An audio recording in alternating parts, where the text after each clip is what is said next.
Hello, everybody, and welcome to the Doctors of Running podcast, where we, a group of doctors of physical therapy, discuss the art and science of running and the stuff that we put on our feet. Today, I'm Nathan Brown. I get to host a special guest. This is a guest from ASICS, who is a part of product development and distribution of all information when it comes to new releases from ASICS, and it is Paul Lang. He's the Senior Manager of Global Performance Footwear. Paul, thank you for joining us on the podcast today. Hey, Nathan, it's my pleasure to be here. Thanks for having me. Absolutely. So first, we want to get to know you a little bit. Could you just share a little bit about how you got into the running shoe sphere and kind of your history with running? Yeah, I started off just kind of as a junior high, wanting to do something as an athlete. Got cut from baseball a couple of times, found my way into the cross country and track teams. I think like a lot of athletes in the sport do. Ran through high school and college. Worked a little bit at a running shoe store along the way after school. Found myself starting off just as an hourly employee at the run shop selling shoes. Kind of worked up to a buying position. Eventually ended up at New Balance in a sales position. And I've just entered my 9th year now at ASICS in a myriad of roles. Some North American merchandising, some product creation, and here we are. Very cool. That's a long time to be at ASICS. I think what we've noticed with this industry is it's not uncommon for people to work for many companies throughout their time, and it can switch really quickly. What is it that you love working with ASICS, knowing that you've been there for 9 years? Yeah, it was pretty cool when the opportunity came up. ASICS is the brand that I grew up running in. My first spikes, all of my training shoes. To me, it was kind of the OG performance running brand. And so to have this opportunity to work for a company that, I grew up with, but also that presented these incredible global opportunities. It was a really kind of a magical thing. So, as a kid working in a running shoe store, you don't expect to be spending time in Japan and, traveling the world to all these cool events. And, it was just kind of a perfect storm. It let me live in a city here, Boston, that I love. And I get to work with some really incredible people and, retail, wholesale partners kind of across the board. So it's like working with friends. That's cool. I, thinking about where you come from in running and then what you get to do with it. I didn't enter the running world until I was in college because I spent my high school time mainly wrestling, actually. And then I also did soccer, which is where I ran the most. And then in college, it was like, I want to stay active. So why don't I try running? And then when I got into physical therapy, it was, wow, I'm really enjoying running. It's been a great hobby. Maybe there's a way I can merge my physical therapy career with that. Ended up being able to treat a lot of runners and work recreationally. And I'm in a small town in Wisconsin. And then I met Matt Klein out at a continuing ed course. And then he invited me into this sphere. And so this is similar to you in some ways. It's kind of like, I would have never thought I could get to talk with people who are this deep into the development of running footwear and learn so much about the industry. It's kind of surreal to be able to do that. So thanks for sharing some of your story, and thanks for joining us today. Yeah, happy to be here. If you're trying to get the most out of your next training cycle and you're trying to make sure that you're making the right decisions to get you to the goals that you want to achieve, sometimes it's nice to have additional tools in your tool belt. Stride has its generated workouts, which is going to personalize workouts based on the other efforts that you've put into your training before that.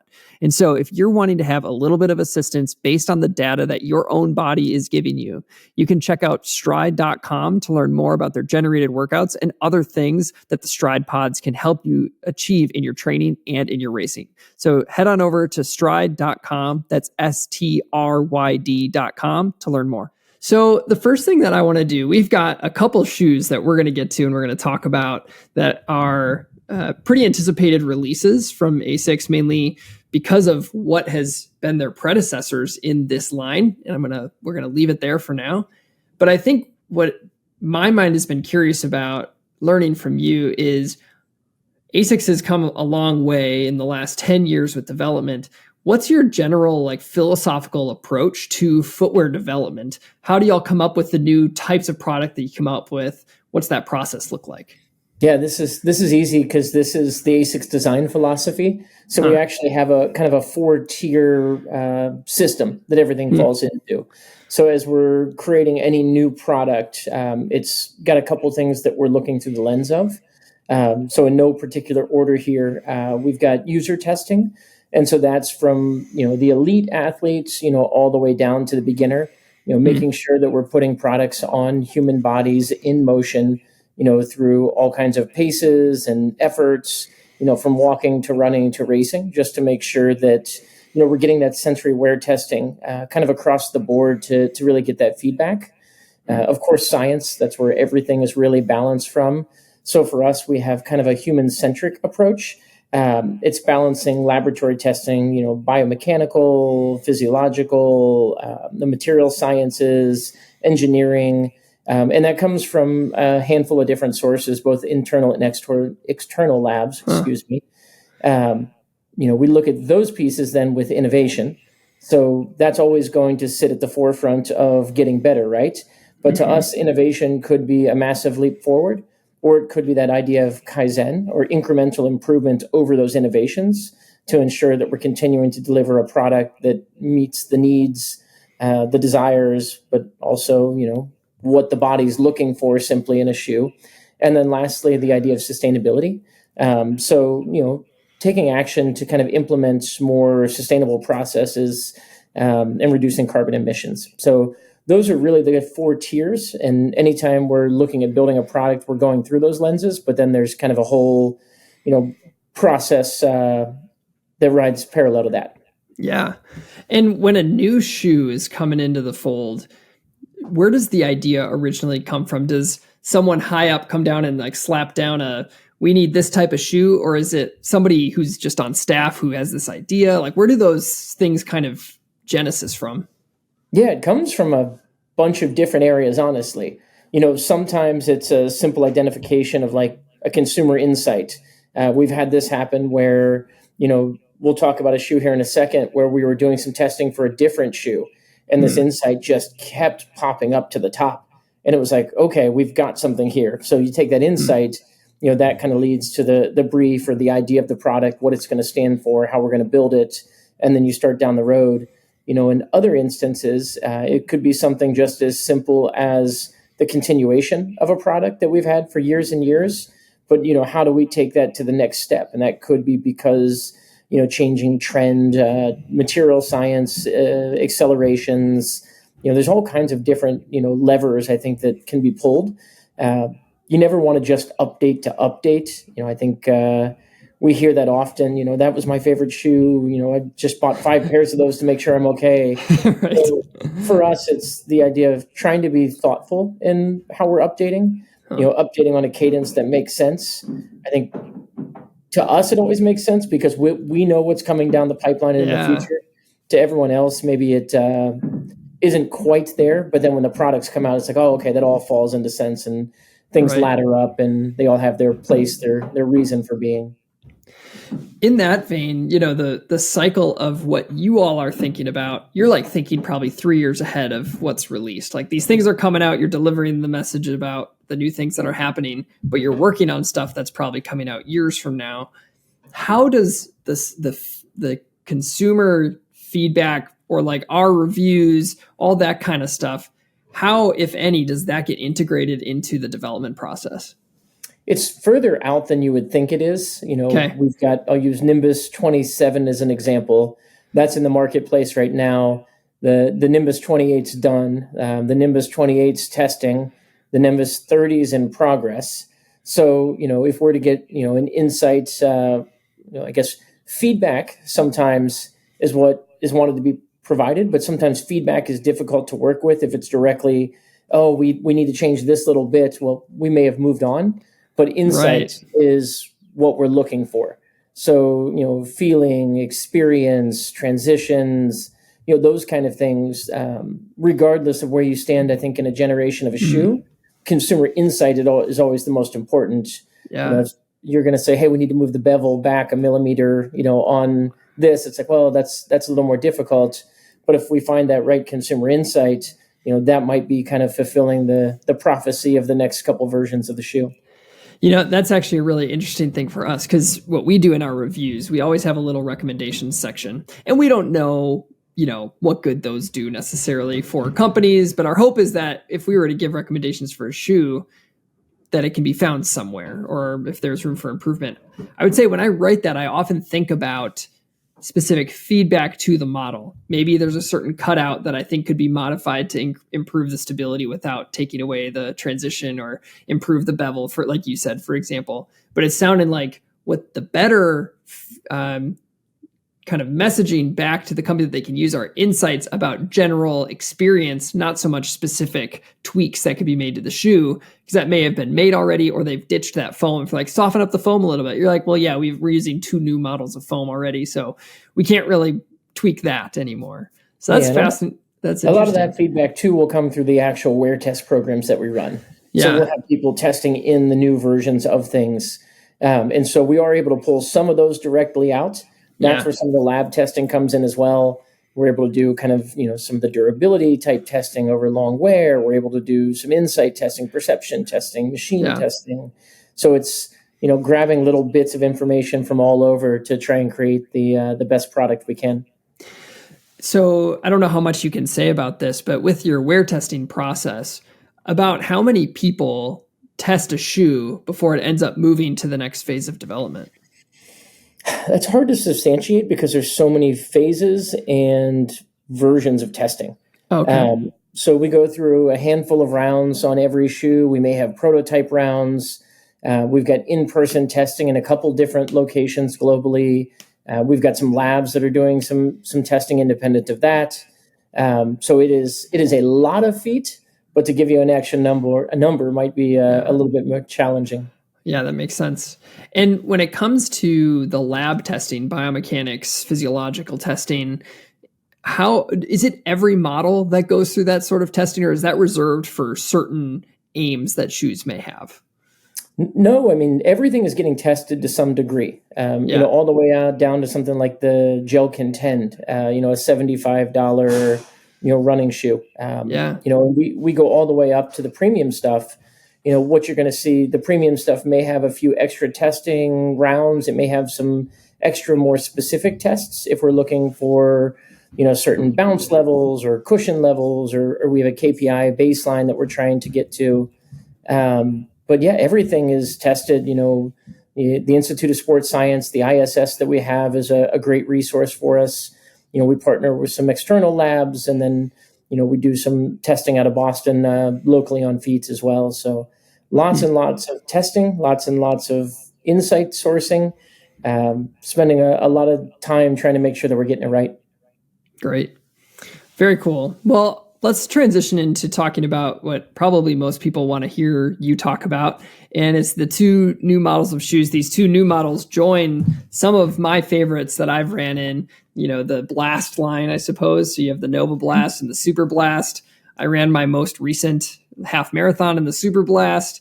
One of my trainers of the year has been the Novablast in the last couple of years. So I've just loved these 2 shoes, and that's been evidenced by the total miles that I put on the trainer and that I actually pull it out for race day. And so it's more than just talk speak because I have the ASICS person on the line with me. I've loved these shoes. So when I saw that these 2 new shoes were coming, they were going to be part of the Blast line, I was really excited to test them out.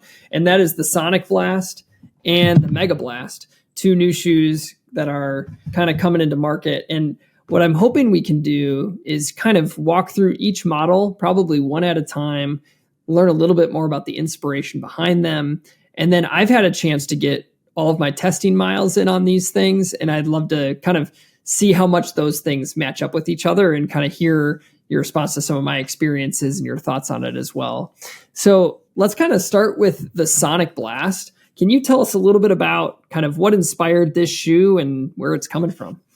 Yeah, so I'll kind of start back with that first Novablast in 2020 spring. So for us, that was a very different shoe, moving away from using gel that we'd used in some of the models in the past. Yeah. We brought a little bit more energetic of a foam, this new kind of trampoline geometry. The idea was to bring kind of a more lively underfoot experience into the ASICS line. And we saw really great success, that then led to Superblast. So you've got, kind of your entry point and your super trainer version. And as many consumers as we saw starting to vote with their feet for these shoes, we felt like there was an opportunity for us to kind of expand that family, but we didn't want to do it just to do it. And so I think we were working on Novablast 4, and there was a big kind of global consumer panel that we were working with, and it was all runners that had worn Nova 1, 2, 3, and we're working through kind of their rotation from what they wear from us, from competitors. And the one thing that just kept coming up was, I wish I had a plated Novablast that I could pull out when it's time to go a little bit faster. And, we talked about it a bit, and we said, I think that's a great insight. I just don't think that we've got, the materials quite ready yet to really deliver something that is that experience. It wasn't worth just putting a plate into an existing Novablast. We didn't want to provide a Band-Aid. We wanted to provide an actual product solution. And so when we had this new material, this FF Turbo² ready to go, it was like, okay, this might be onto something. So, what you've got here is a bottom layer of Blast Max. So that bottom layer is the same material as the midsole of the Novablast. Yeah. We've got a PEBAX plate that sits kind of in between the two layers there. It teardrops kind of off back towards the end.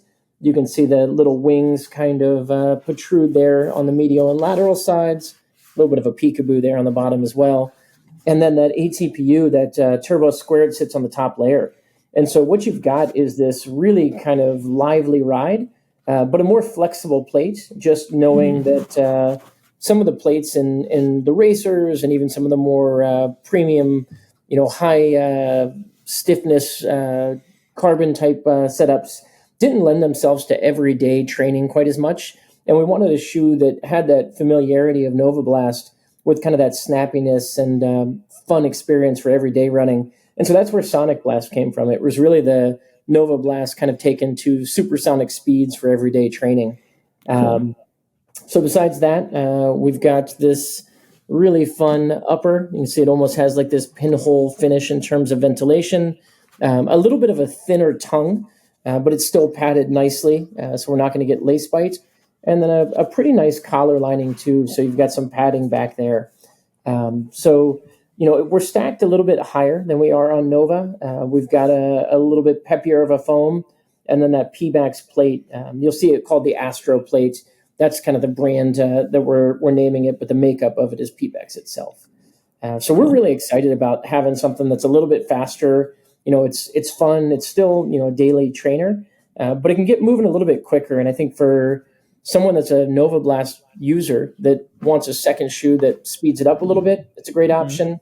If you are a peppier runner and maybe you like that feeling of being a little bit snappier, this can be the everyday trainer.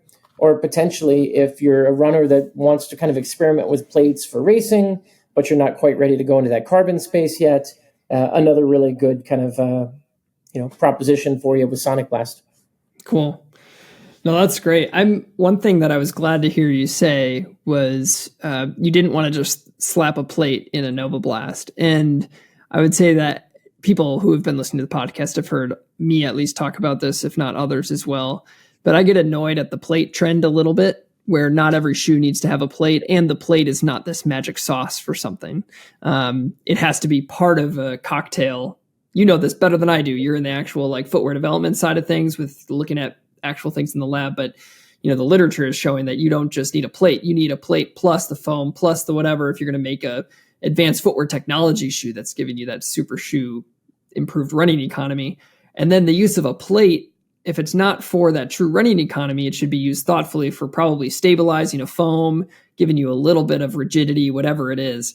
And so I appreciate that, because I think that if you would have just thrown a plate in here, it would have almost felt just kind of meaningless in some ways, because maybe you'd have to put a too thin of a plate in where you don't even tell it's there, or it's just too stiff and the shoe doesn't get along with it. So I have my testing in with this shoe, and you can give me your feedback on this, but I'll just share kind of what my testing experience has been. Away, yeah, because there's shoes that I get along with, and then there's shoes that I don't, and this one falls on that. My running type and style hasn't gotten along with the ride of this shoe. Yeah. I was on a run with some friends last week, and they were like, "Dang, man, you're running so loud," and it was just slapping for me really hard. And I think we were going at a really, really easy pace. And I found in the Sonicblast here, when I'm going easy, I don't transition well up onto the toe and get onto that rocker. And I think you intentionally put in some toe spring in here as well, where the platform kind of rocks up. I feel like the toe spring kind of rocks me back on my foot. So I was landing even further, and then I would slap the forefoot, and I couldn't quite get over the rocker. And so I was slapping pretty loud. And so it was better when we were on the trails because I wasn't slapping as loud. But yeah, I think that's been an interesting part with this shoe compared to the Novablast. Novablast, I can go super easy to a little bit of tempo. This one, it takes me getting up onto my midfoot, forefoot to like really get into the experience of the shoe, because the forefoot feels ridiculously cushioned. Different than some of the other, trampoline-like feel that you have in that pod. I don't know exactly what y'all call that, but you've got that kind of trampoline pod. Yeah. Oh, okay. Well, yeah, like that feel. It's what it feels like. This one felt just more globally just cushioned throughout and just like really soft up there. But I couldn't, it was only when I went faster that I could actually feel that and kind of use it. And so I don't know if you've had other kind of experiences or if that was intention where, hey, this is a shoe to get yourself up and forward versus one to be a little bit more relaxed, or where you see it fitting for people like that. Yeah, I mean, I think you're nailing it that, not every shoe is for every person, right? Right. Everything has their intended purpose. Everybody runs a little bit different. My experience has been the way that I run. Like, I like this as an everyday trainer. I like something a little bit snappier, but it may just be where my foot kind of falls in terms of that initial kind of strike point. You did call it out. The bounce spot on this is here, but it's a lot more flush with the shoe than what you see on some of the others. So you do have a lot of that help coming from, running into that foam, the plate, and then the toe spring itself. So, if you're coming in a little bit more rear, you may have a different experience than if you're coming in more mid or fore. Yep. And, the speed that you're coming in at, may kind of dictate how that foot is contacting the ground as well. Yeah. So, I think it depends on who you are and what you're doing. This one may not be for you, but if we've got Nova working well and we know Super works well, and we'll talk about Mega here in a moment. Right. And so it'll be interesting to see, if we're batting 750 or 500 across the blast. Not bad. Well, and the reality too, right, is that most people are not going to buy all four shoes. I get sent them to test them out. Most people are going to find one, maybe two, if you're in that shoe rotation world. So it's just finding the right one. And that's actually something that, even though this shoe didn't work for me, it's something I appreciate because other members of our team have liked the shoe and it's worked really well for them. And what you had said about not every shoe is for every person. So having shoes that don't work for some but do for others might actually be a good thing for the people trying to run, because you're going to probably be able to find something that works for you. So I think as more people come to the sport right now too, it's a lot of new runners and there's a lot of different experiences being looked for.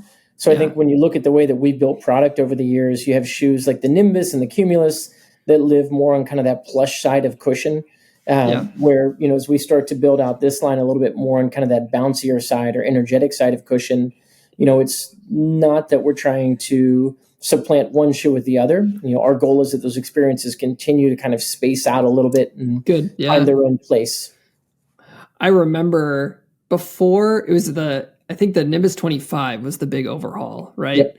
Before that, it was kind of starting to be hard to know what the difference between a Cumulus and Nimbus was. Yep. And then the 25 came out and it's like, got it. Now we know what a Nimbus is and now we know what a Cumulus is. So that's a cool mission, big picture of diversifying that further.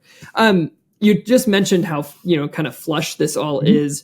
Were there other decisions that went into kind of outsole design, compared to the Novablast, which kind of spans the whole region? This has a little bit less. The texture on it is different. Were there outsole kind of considerations for the design here too? Yeah, there's a few things here. Obviously, being higher stacked than Novablast, we had to work through some weight reduction. So, taking a little bit of rubber off of that outsole just to make sure that we weren't putting too much under the foot. There are some, thoughtful choices. So, on that rear kind of lateral heel, you'll see a little bit of a release point there. So if someone is coming in rear foot, hopefully we're able to accept that a little bit easier. A bit more rubber as you run around that lateral outside, just to continue to help with that transition, depending on how you're striking. And then honestly, that bounce pod, that's kind of been the hallmark of a lot of these shoes. So continuing to build that up, but just a little bit more toned down, knowing now that we've got a more powerful foam sitting on the top layer and then that plate working in between. That's great. So I think all that working in harmony is kind of the idea. And then, of course, a little peekaboo at that plate at the midfoot reduces a little foam and then lets us kind of show off the technology as well. That's great. Very cool. And is this the same rubber as the Novablast, or did you use a different rubber compound? So this is ASICS grip, which is a little bit tackier. So loud and clear, we'd heard, some of the requests for a stronger grip and traction story in the forefoot. So both on this and then the Mega that we'll talk about shortly, they are going to be upgraded to ASICS grip rubber just to make sure we're grabbing that ground as best we can. Cool. Last thing I'll say about the Sonicblast, and I don't want to too much compare it to something we haven't talked about yet, but because of the width of the plate, it definitely is a more stable experience too. It has that structure to it. You have these softer foams, but you have the dual density. So you've got that lower experience of Blast Max, right? So you have the Blast Max on the bottom, which has just a little bit more structure to it in general. Then you have the more lively foam on top, but then you have the plate. So speaking of plates doing different things, you can feel that in this shoe. So if you're someone, in my opinion, looking for a lively shoe with some level of structure in it, this would be the one to go to versus what we're going to talk about next. So that's another part of my experience in the shoe. An interesting point you bring up too is a lot of times, people will get really hung up on a particular foam or a particular plate material. And I think that as we get further into kind of the evolution of footwear, you're going to see construction playing a lot more into that, where it doesn't necessarily just have to be a foam. I think we found pretty large success. Superblast, Sonicblast now with this kind of smaller bottom layer, working alongside. So, there's a lot of questions, I think, about, why do we do this? If we're able to kind of help stabilize or smoothen a ride or, give some kind of a net benefit, I do think construction will continue to kind of be a larger talking point than just what's the material in the shoe. Yes. As we work forward and a lot of the brands start to use similar materials. Right. It's funny, even in hand, and I know you can't necessarily share like what specific bending stiffnesses are, but like if you try to longitudinally bend the Superblast, which is not plated, it's actually harder in hand than the Sonicblast. And to your point. Well, let's move into this next shoe. The other one is the Megablast. This is I can't like bury the lead here. I've just had so much fun running in this shoe. I did 14 in it on Saturday. Like 14, little over 14. And it's just been a blast to run in.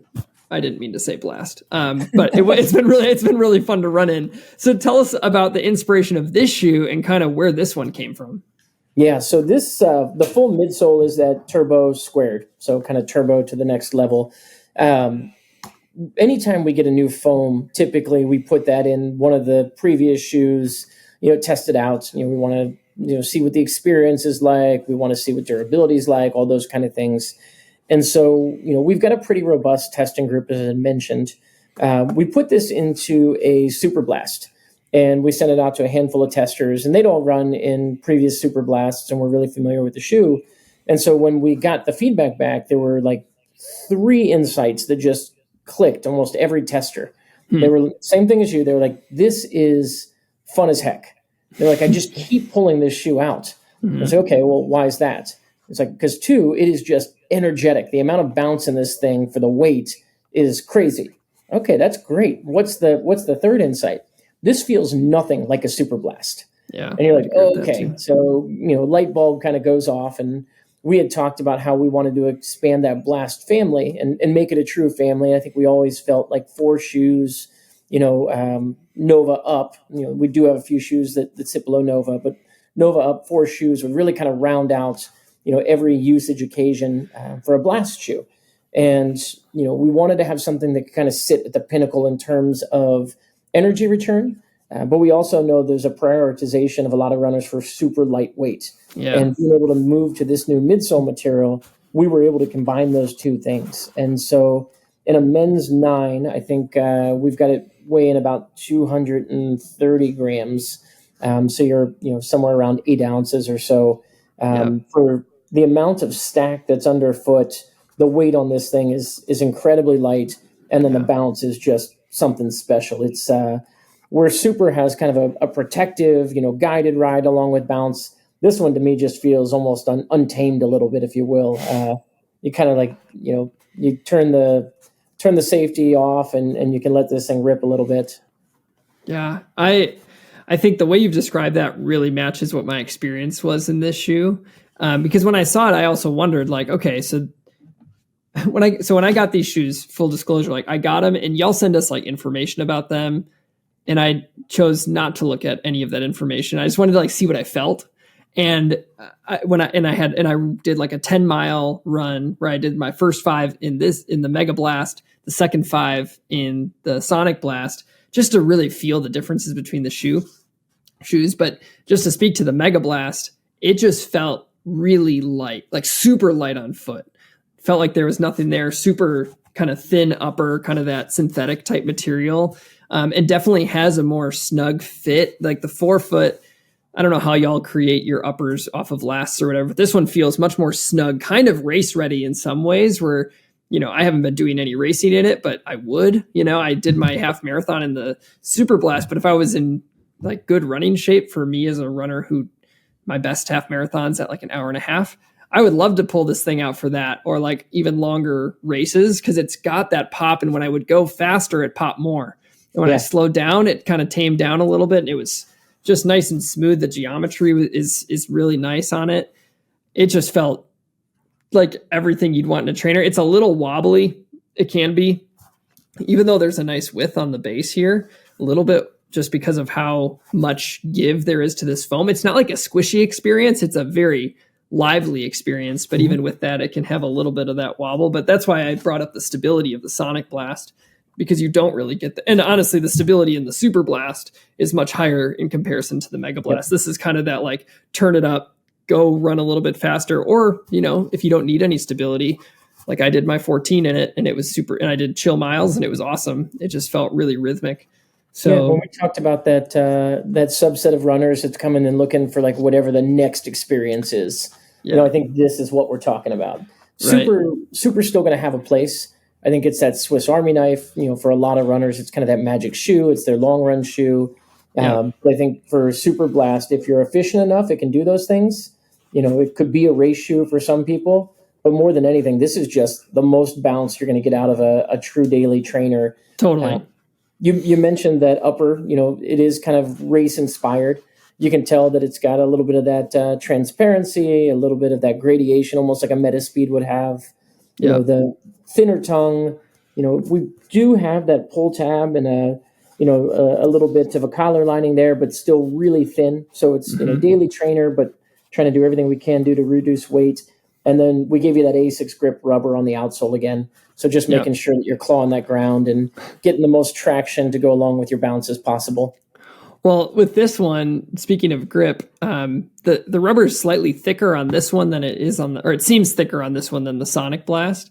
And it's got some rivets in it. And when I was running on our boardwalks, it was like basketball shoes on a gym. I was squeaking because I was just like, it definitely grips. I can attest to that with the Megablast. Super fun shoe. What are both of these shoes coming in at price wise, and when are they releasing?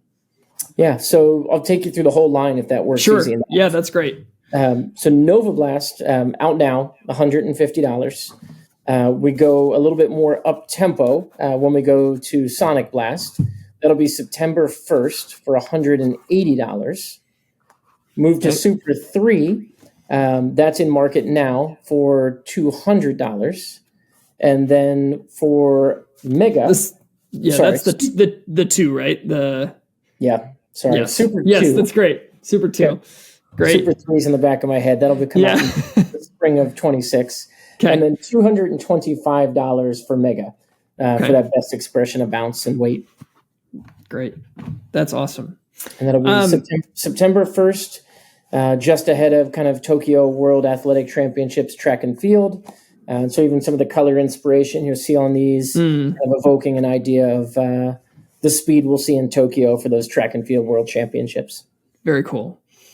So I think something that we got to talk about too, because both of these shoes are featuring it, is the new foam compound. So we got the Flyfoam Turbo². Yep. Can you tell us a little bit about kind of what is this foam made out of? Kind of people sometimes get hung up on type of foam. So I'd love to hear from you. What is this foam and how is it used in these shoes? Yeah, so this is an ATPU. You started to hear that a little bit as one of the super foams over the last couple years. Super bouncy, very resilient, durable. This particular blend lends itself really well to everyday training. Obviously, like durability is something we're concerned about, as well as the performance. So, this particular makeup, we're calling it FF Turbo², we felt was the perfect kind of balance of that bounce, of that durability, just, stable enough. So, this is the foam that we feel like can kind of be the future of, the at least foreseeable future of some of those energetic shoes. So it's the full midsole here. And then as we get to Sonic, it takes, I've misplaced my Sonic, a bit more than, half. So you can see it's that full top layer all along. Those work together. And so we'd had Turbo Plus, which you found in the Super. The idea of Turbo² was kind of turbo to the next power. So, that was a PEBA foam. That was a great foam for what it was being used for. We're not saying that one foam is better than the other. I think that there's a lot of trends. People will jump on and say, oh, a brand has moved to this foam. This is the best foam. I think for us, it's about unlocking the properties of the different foams. So a great example is, some of the new racing shoes we've got, where it actually uses some of the Turbo² and our new racing foam. I'm sorry, not Turbo², Turbo Plus and our new racing foam Leap. And so it goes back to that idea of construction, and depending on what you're trying to get out of a shoe, certain foams lend themselves to, different experiences and opportunities. So for right now, Turbo² is a foam that's really working well for us. But the next time we talk, it could be something different. It could be back to a PEBA based. It could be, a third foam that we're talking about. So for us, it's all about that consumer experience, validating it through testing, and making sure that it's, performing to, what we want to build for the runner. That's great. I think I'll kind of reiterate something that I think is pretty important that our team has learned in the last 6 months and talking to some companies. You're saying that ATPU is not like you can create an equation with ATPU and PEBA and EVA necessarily and create greater than or less than signs between them. It's not like one is better than the other. It's all of these can actually have very similar properties. This is going to be a bad analogy, but I'm going to try it. It's like if you eat an apple that's 80 calories and you eat a banana that's also 80 calories, they both are 80 calories. So you can get the caloric intake you need, but they're also going to give you different things in the moment.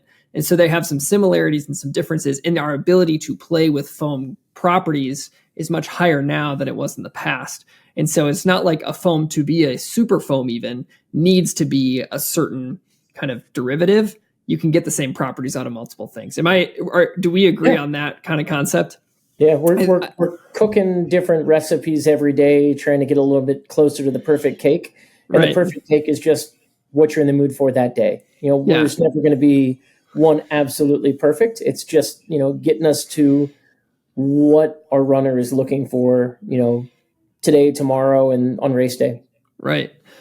Actually, another question I had for you, something that we're experiencing when we're chatting with companies who are bringing out new foams. So I'm going to give a couple examples like ZoomX, or you have foams like Power Run PB. And the companies will tell us they tune their Power Run PB differently for different shoes based on the desire for the shoe itself. For you, do you tune your foams differently? Is this the same FF Turbo² in each, or do you tune it for the shoe's intended purpose? For these two, we are using the same. We found that the setup that we've got is working pretty well. And so the differences in the amount of the foam, the way the foam's shaped, and even Sonic playing with the second foam and a plate, we felt like that did enough for the experience that it really gets us to differentiated underfoot rides. Nice. So other That's shoes, great. we may see that in the future, but on these two, we are set up pretty much the same. Okay, great. And then what I want to do next is kind of look towards the future. I don't know how much you can share, but you've got these shoes to come in this fall in September. What else is kind of on the horizons for ASICS, either specifics on shoes or kind of big picture ideas that y'all are playing around with? Yeah, so I think this is really exciting for us. September kind of re-energizes the Blast silo, if you will. So we'll have these two new. As we'll get into the spring, we'll see a new gel Nimbus, which has always been our kind of plush, soft, kind of hero cushion daily trainer. So that will update with some weight reduction to it. A new Superblast will come in the spring as well, and we'll be set up nicely with. Try not to give too much away. I think a fresh reset to Superblast that will kind of bring it in line with the few other shoes that we've got here.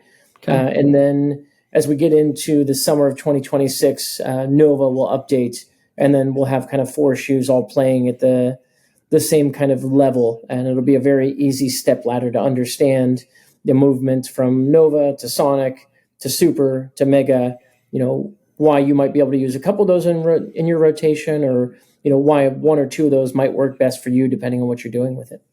Awesome. So I think the way we build, we've kind of got that plush silo. So if you want something nice and soft, you've got the Nimbus, you've got the Cumulus, you might need the Kayano if you're a little bit more on the stability side. Those kind of run in the more traditional style of a running shoe, if you will. You move into the Blast series, you have slightly more energized shoes.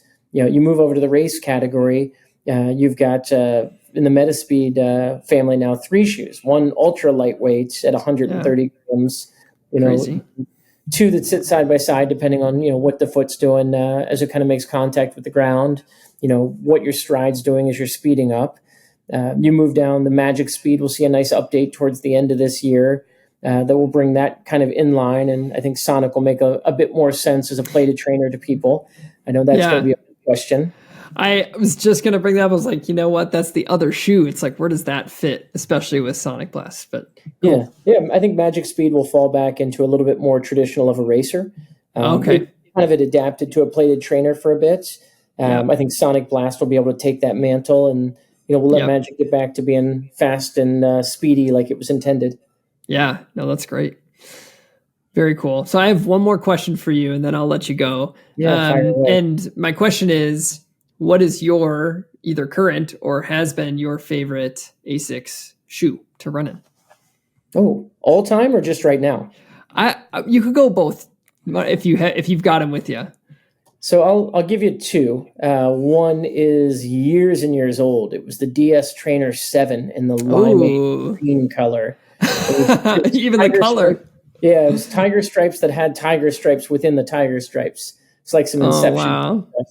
But that was, back then what a performance trainer was, a little closer to the ground, slight post. That was a really fun shoe for me.